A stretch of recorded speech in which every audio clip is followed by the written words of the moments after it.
let me start by thanking our audience, both in the room and those watching from home, for joining us for this 5th edition of the Culture Summit, and particularly this session, co-organized by the Culture Summit and the Club de Madrid, the largest forum of former democratic presidents and prime ministers. As you know, and as we heard today from Tim, day one of our Culture Summit is dedicated to a general discussion about living cultural ecosystems. After the severe impact of COVID on the culture sector, much has been made of the need for new, more dynamic or living cultural or creative ecosystems. Systems that are more adaptable, resilient, and responsive to change. These ecosystems are being interpreted and implemented on 2 levels, sectoral, as we heard from Tim, and by jurisdiction and geography. We are very fortunate to be able to open our 2022 Cultural Summit discussions by hosting such a distinguished cohort of panelists who have all contributed in a major way to the development of resilient and shared societies in their own countries, both as gifted political frontrunners and path-setting public leaders, but also as key cultural enablers, both regional and international, and they will be sharing with us their perspectives on the role of culture in making resilient and shared societies. In this panel, we will explore, discuss the lessons learned from this pandemic and explore potential practices that different governments can implement to ensure that all groups of society, particularly those more vulnerable, have access to cultural content and production. And based on their experience advocating for the concept of shared society, the Club de Madrid members will share recommendations and best practices to ensure that all groups of society have access to cultural content, and also the opportunity to be active contributors to the production of culture. Each panelist will be asked a couple of questions that will draw upon their expertise and professional background, and at the end of their presentation, a question and answer session will follow with our audience. We ask the audience to start thinking about any potential questions you want to ask our panelists. Now, let me first introduce our panelists, and excuse me, bear with me if my pronunciation goes awry. We have Professor Dr. Ivo Josipovic, who served as president of Croatia from 2010 to 2015. As politician, he promoted reconciliation in Southeast Europe, human rights, and the fight against corruption.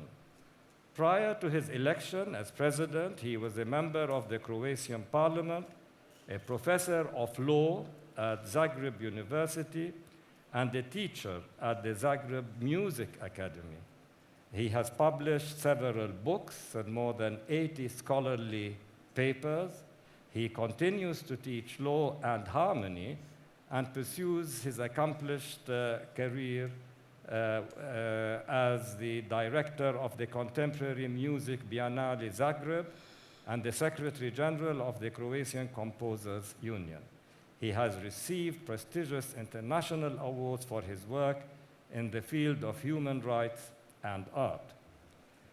Then I'd like to introduce Her Excellency Dr. Joyce Banda, who has just arrived this morning from a very long overnight flight. And please, we welcome her and thank her for being with us despite this difficult journey. She is an educator and a champion for the civil rights of women, children, the disabled, and other marginalized groups. She was president of Malawi from 2012 to 2014, making her Malawi's first female president and Africa's second.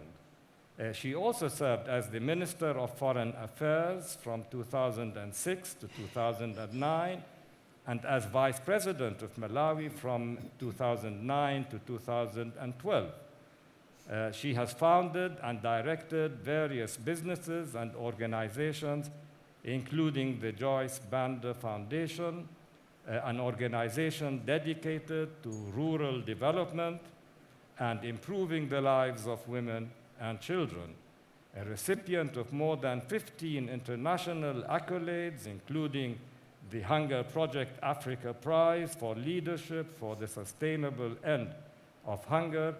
She was instrumental in the formation of such organizations as the African Federation of Women Entrepreneurs and the Council for the Economic Empowerment of Women in Africa and the American and African Businesswomen's Alliance. And we have with us here also Her Excellency, please forgive my pronouncing, Dr. Dalia Grybauskaitė, who served as the 8th President of Lithuania from 2009 to 2019. She is the first woman to hold the position and became in 2014 the first President of Lithuania to be re-elected for a second consecutive term. In 2004, she served 6 months as European Commissioner for Education, Culture, Multilingualism, and Youth before becoming the Commissioner for Financial Programming and Budget. Her Excellency has often spoken about the need to build the organizations that serve for resilient and peaceful societies. At the United Nations General Assembly in 2018, she said that even though multilateral institutions exist to protect the world's citizens, we cannot let the voices of nationalism and division win over dialogue and cooperation. A long-standing promoter of Lithuania's cultural fabric, she has remarked how works of art have the power to instill respect for a country's history, to consolidate national values, inspire compassion and patriotism, and build a sense of responsibility and for the future. So let me start my first question to you, Your Excellency, Joyce Banda.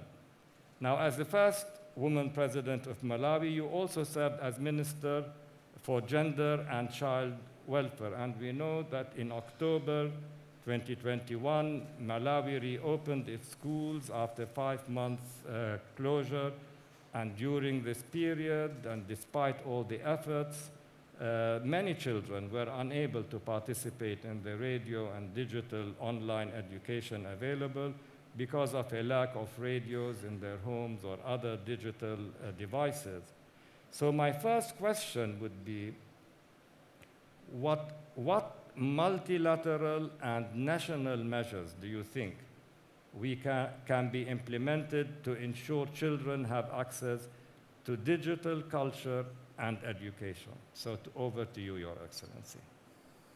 Thank you very much indeed, and may I thank all of you for having me. Indeed, I arrived this morning, but that's how important this meeting is to me and to Africa.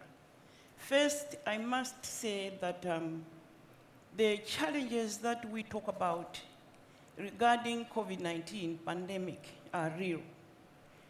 For the longest time, what we have heard is that Africa was not adversely affected because we were looking at the statistics. But I would like all of us to look at the situation of our health systems, education system, our fragile economies, even before COVID. So when COVID hit us, it has made us lose even the gains we made towards achieving our sustainable development goals. We have heard that the effects of the pandemic, the COVID-19 pandemic, that poverty increased, domestic violence increased, but what is most tragic is that most of our health systems collapsed, and our education systems actually completely were devastated. So what is it that we can do? I believe that the international community must wake up and realize that even before COVID, most of the developing world, our children are growing up without access to digital devices. In other countries, it's only 27% access. But in Malawi, it is 3%. So what I would like to warn everybody is that we are leaving a whole generation behind. And morally, I don't know whether we can sit here and think that is fine. So the World Bank needs to make more investment, needs to increase aid to countries that are recovering from COVID-19, the post-COVID recovery. Must increase aid, but countries have been called upon to allocate 4% of their GDP towards education. Most developing countries are even struggling to invest 2%. Now, if that is the case before COVID, what is it like today? The case study is the Joyce Banda Foundation. We ran 3 schools. We were closed not for 5 months, for 2 years, since COVID started. During that whole time, there is no way we could provide online education or radio education to families that are rural-based, that are poor. So what to do is, even those countries must allocate more resources towards education. The World Bank must allocate a lot more resources towards education. But may I be a little bit even more controversial? What we have heard, what statistics are saying, what research is saying, is that the richest people on this earth made more profit during COVID. I don't know whether it is true or not. The audience will tell us. But they made more profit during the COVID-19 pandemic. Is it too much to ask that as one of the ways of the post-COVID recovery, they could invest a lot of those resources towards education globally? Thank you.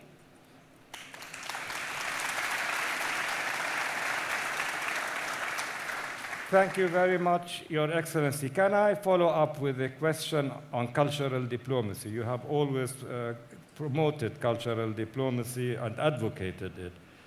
How do you, and especially with the Sustainable Development Goals, leaving no one behind, where do you think that cultural diplomacy can be utilized to preserve global cultures in a post-pandemic world? What can we do through cultural diplomacy to help those less favored nations and peoples? The reality in Africa is that we belong to tribes, we have chiefs, we are ethnically divided. And if we are not careful post-COVID, we shall remain in those pockets, and our society shall become even more divided.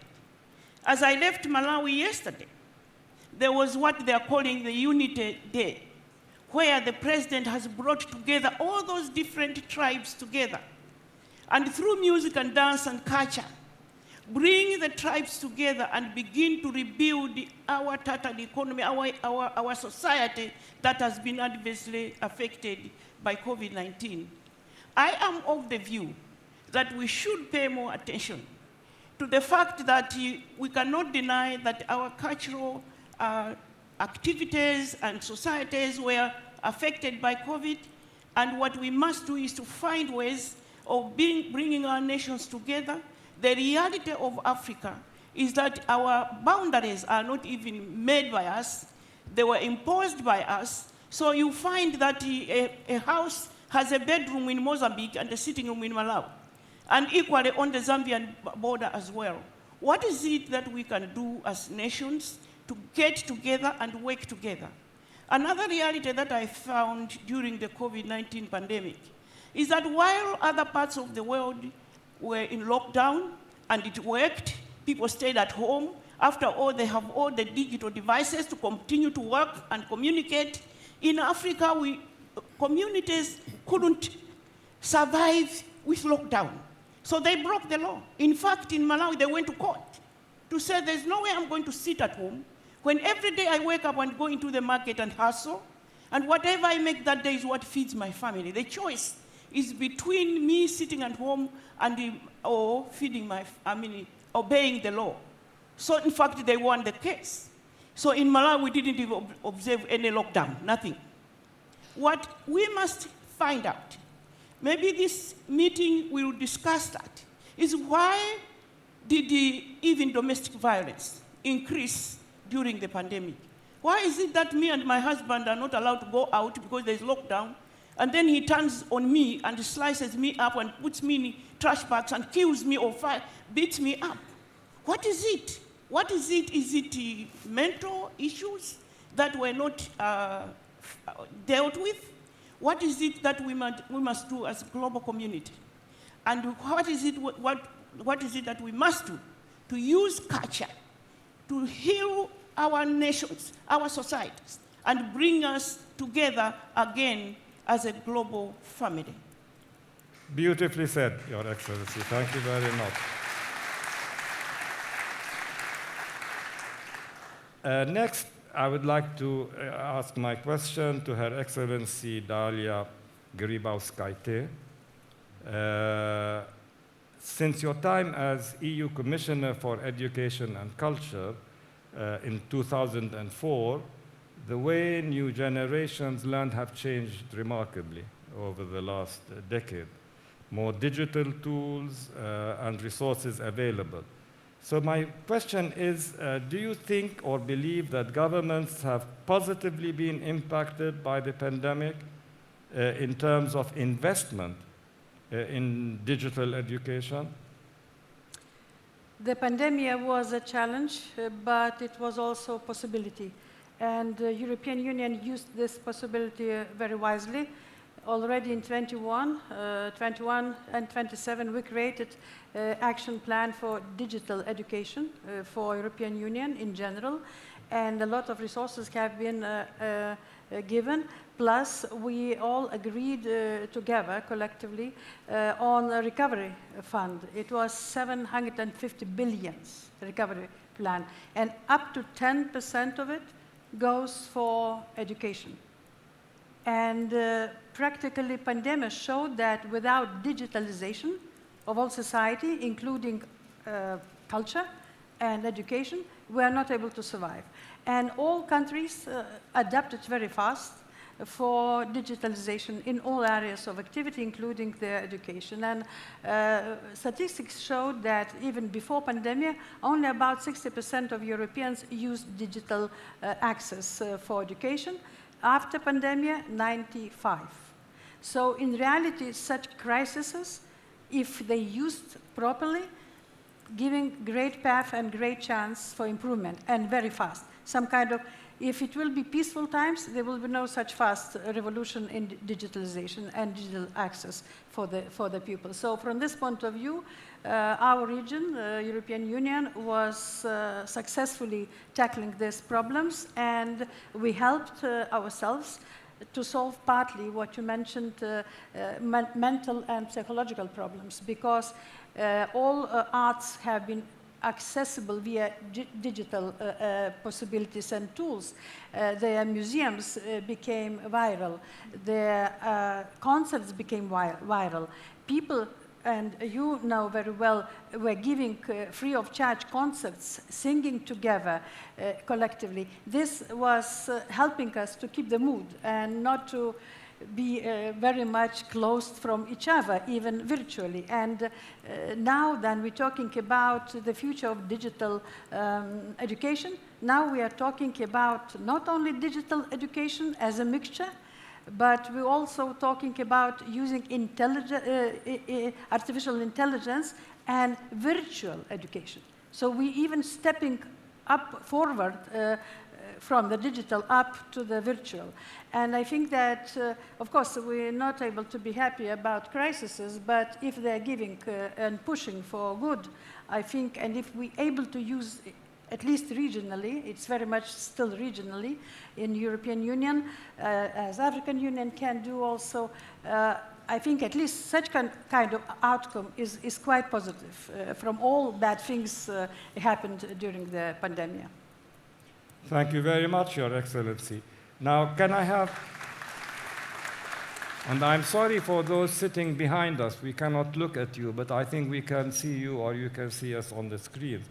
But if you turn to the financial perspective, do you consider the economic incentives put in by national governments is a sustainable course of action after COVID? Can it be sustained?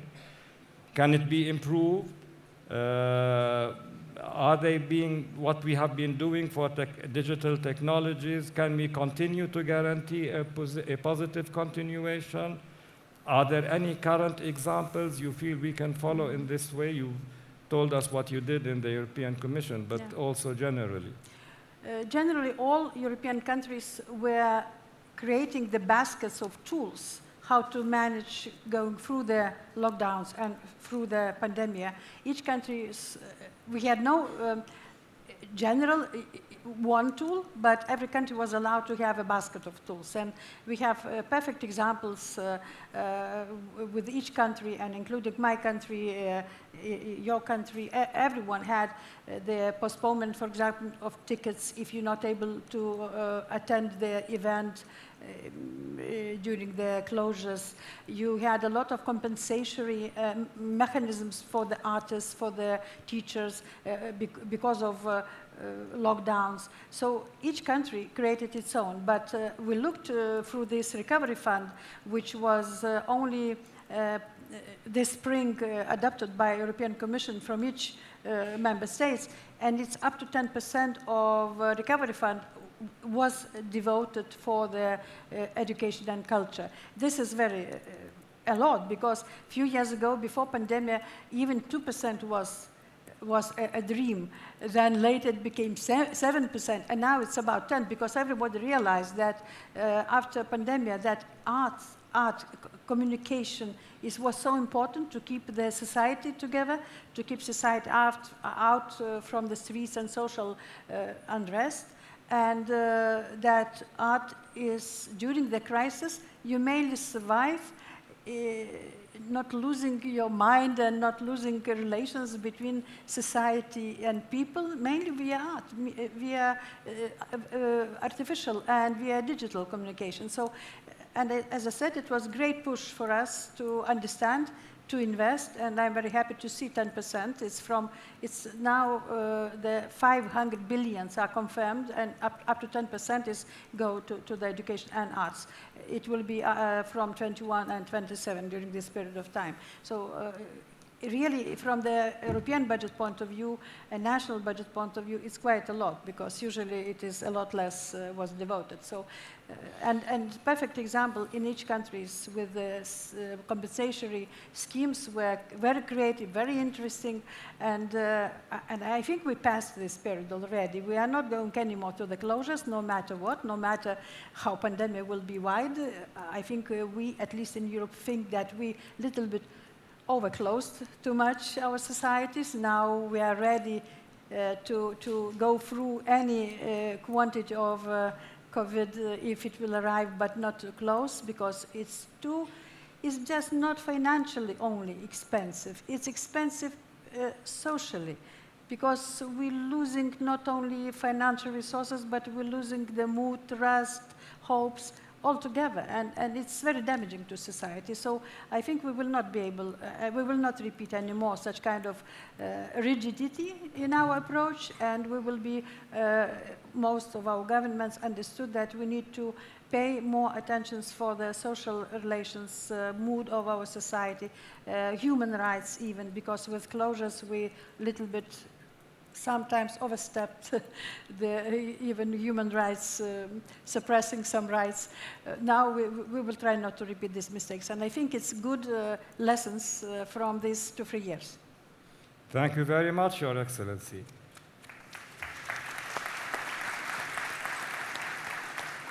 Now, last but not least, Your Excellency, I would like to address a question to Ivo Josipovic. As former president of Croatia, do you think current national governments, and we have listened to some response to this from Her Excellency, have responded adequately to ensure the safeguard of the cultural sector during COVID-19 pandemic, as well as have they incorporated, do you believe, a post-endemic strategy? And if so, can you share with us any examples of current leaders who you think have excelled in addressing this issue? Yeah. Thank you very much. Thank you for inviting me here. Beautiful summit. Definitely, there are important examples how the governments fought against the consequences of disease. The consequences are very severe. Not only drop of revenues, which are in percentage in the European Union about 25%, but in some area it's almost 100% of decrease, like living concerts or whatever. But also there is global influence on heart and minds of our citizens. And it's very important what you said, that culture is not just industry, it's a very important social phenomena. And during pandemic, different countries, including my country, I was following European Union, almost all reacted, I think, more or less properly. Definitely it's true when the state is generally more efficient than a reaction to pandemic is better. But what was very important that I want to stress it, it's not enough just to put the money somewhere, helicopter money, it's not enough. So during pandemic, it was very important to have rational strategy where should we invest, in which areas of culture, and what will be consequence after the pandemic. So it's very important in culture, in education as well. Education is a very good example. I had my lectures through internet, but it's not enough. It's not enough because we have to not only to use new tools like digital means, but also to develop some kind of mental state to be capable to use it. It's very interesting. As a university professor, of course, I had the experience, I had the lectures, but we also have to develop some tools how to prevent new forms of cheating on exams as well. So everything was moving towards digital, even cheating on exams. Yes, coming back to the questions, I think that European countries had relatively good answers. Some countries, like my country, were very unlucky because we had not only COVID-19 disease, but in the same time we had severe earthquake in capital Zagreb. So many galleries, concert halls were broken by this unfortunate case. So I would like to stress that in period of disease and earthquake, we had a very important role how to save cultural activities. That's very important. Yes, free concerts on open air, digital concerts, and what was very important to stress that, like we had experience in the war, unfortunately 35 years ago we had the war, culture was a tool how to make people optimistic, how to have strongness to build society, to survive. And for these cultural events during the pandemic, I have to stress that all this behavior of artists, musicians, even governments, shows that culture and art were stronger than COVID pandemic.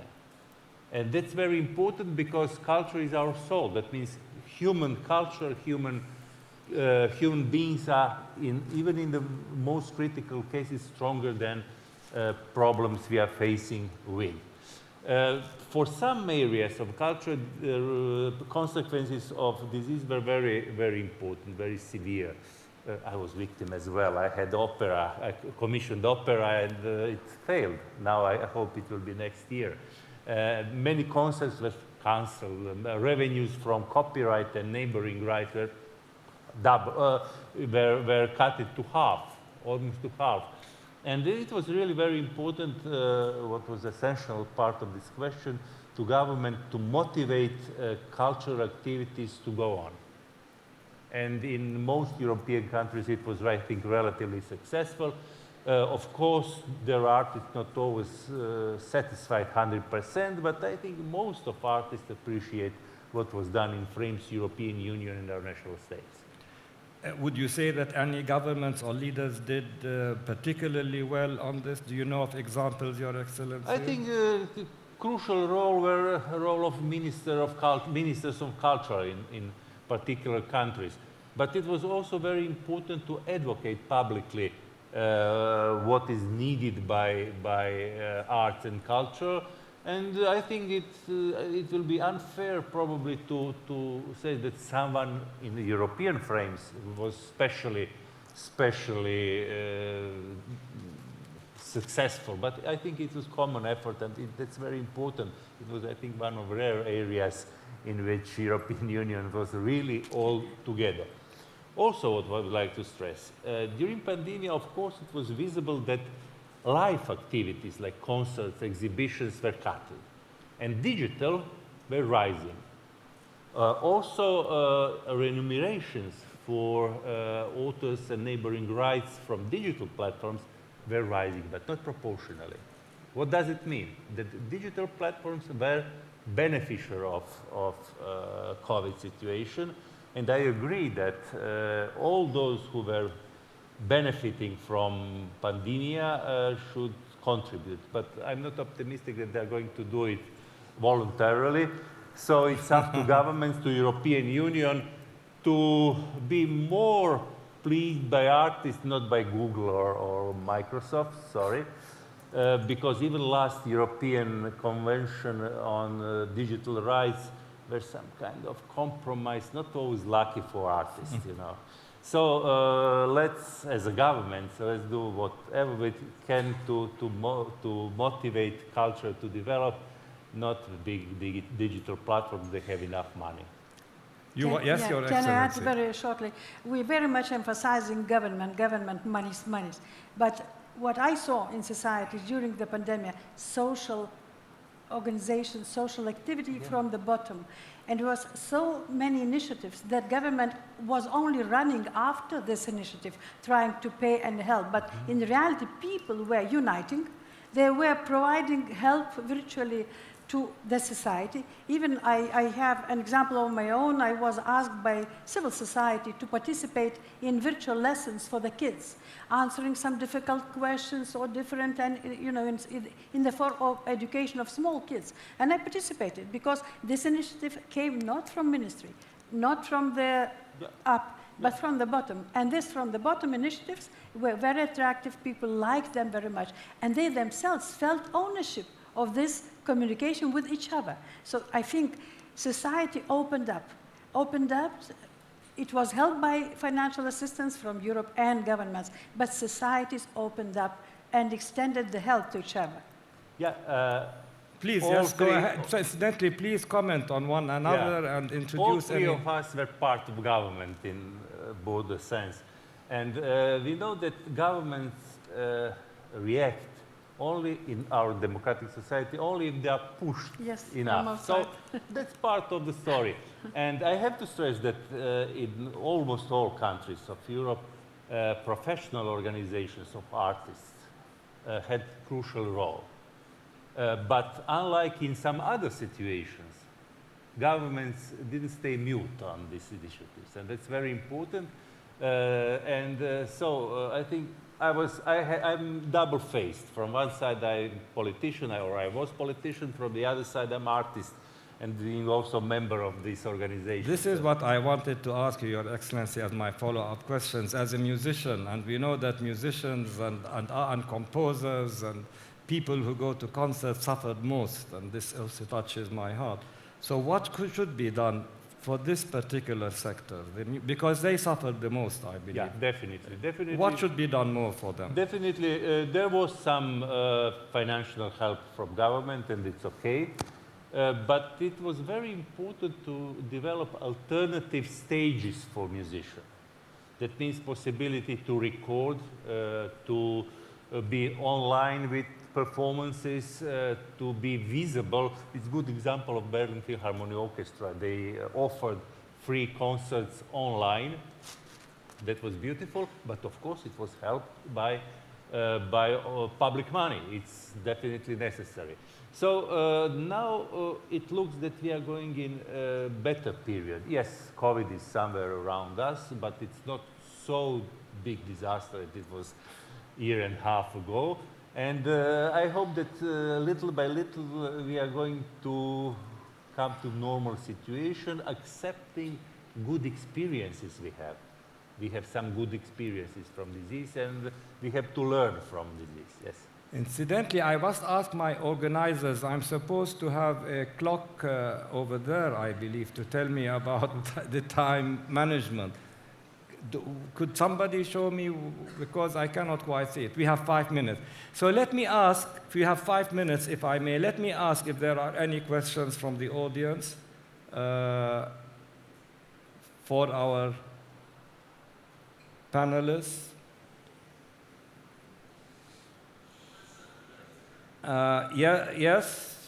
Yes, over there. Please tell us your name and your question, and if you address it to a particular panelist, tell us which one you want to answer you. Another one. We do not hear. Oh, we can't hear you. Is there a microphone or?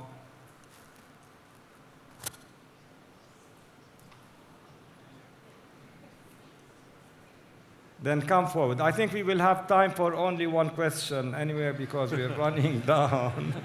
So this young lady's... Good timing. This young lady's opportunity. All right. My question is like not super political. Just asking. All right. You guys can hear me? Yes. Okay. So I'm the first female DJ here from my country, from Pakistan, by the way, and I'm stationed here in UAE.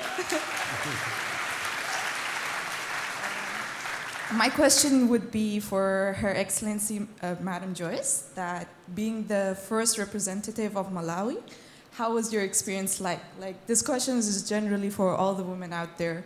The challenges you may have faced just on a country level, globally as well, and what would be your one advice for women out there, like in terms of how should they go about making a change in tough environments and all of that? Like, it's a very generic question. Thank you much, President. Thank you so much. Yeah. Thank you. Women of Africa and women of the third world, we have to take responsibility and realize that we have to be sitting at the policy formulating table, or we shall be at the dinner table, or we shall be on the menu. Therefore, we shall face challenges. We shall be abused. It's not easy, especially where some of us come from, where it's patriarchal society. But what to realize is that I'm doing this for the benefit of the women in this country and the future women. And I cannot coil, and I cannot retreat. I must push forward. But what must happen now is that some of us face challenges coming up. It was extremely difficult for people to understand that we too could lead our nations, but they have seen that we can do it. So therefore, those that are of my age, and Africa, the world has a lot to learn from Africa. Because while some 200-year democracies are still trying to get one woman into State House, we have had 6 in Africa, yes. So what we are saying, the 6 of us have formed a very strong committee. So what this my young lady is asking is, what is it that we can do to move forward, to become leaders too?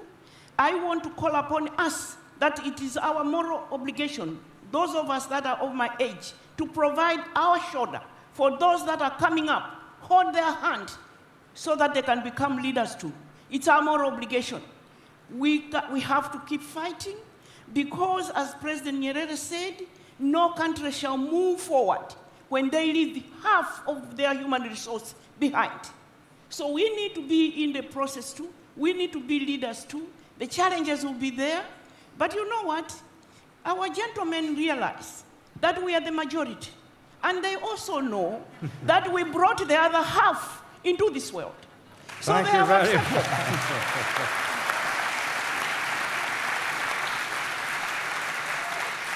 Thank you very much. And that is a hearty conclusion to our panel, I believe. We have heard a plea for humanity to be more human from President Banda. We have heard a more optimistic, but at the same time, a call from President Josipovic, but also to tell us that art is really the soul of humanity, and therefore art must be safeguarded and saved. And I am happy to have had a note of optimism from President Grybauskaitė by telling us that things are going perhaps in a better direction. Let us hope that we apply your plea for help, humanity to be more human, and let us be optimistic with those who are optimistic that we will do better in our direction. So thank you very much. Thank you. Thank you all of you for being with us.